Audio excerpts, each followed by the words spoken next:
नमस्कार, digital nation न्यूजमध्ये आपलं सर्वांचं स्वागत आहे। सोयगाव तालुक्यातील ठाणा गावात आग्या तापाची लागण होऊन आठवडाभरात 2 अल्पवयीन मुलांचा मृत्यू झाल्याची घटना घडली।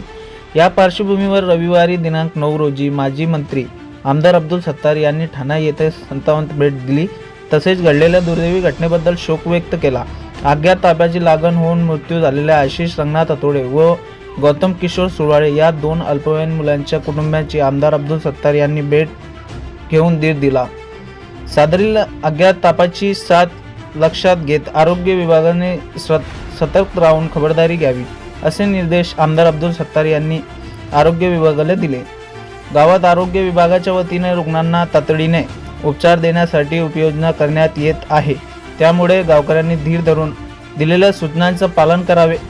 थंडी, ताप यासारखे लक्षण आढळून आल्यास तातडीने डॉक्टरांचा सल्ला घ्यावा, असे आवाहन आमदार अब्दुल सत्तार यांनी केले।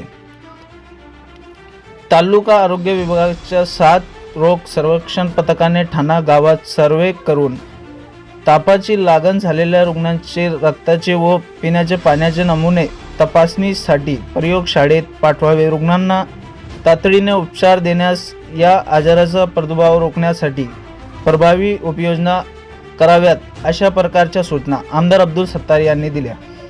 या प्रसंगी सिल्लोड पंचायत समितीचे माजी सभापती अजीज बागवान, माजी नगरसेवक आसिफ बागवान, युवा सेनाचे तालुका प्रमुख कुणाल राजपूत, सुपडू दिंडे, सय्यद फारूक, सय्यद अजीम, सय्यद साजिद, सय्यद इब्राहिम आदींसह आरोग्य विभागाचे अधिकारी व कर्मचारी व ग्रामस्थ उपस्थित होते।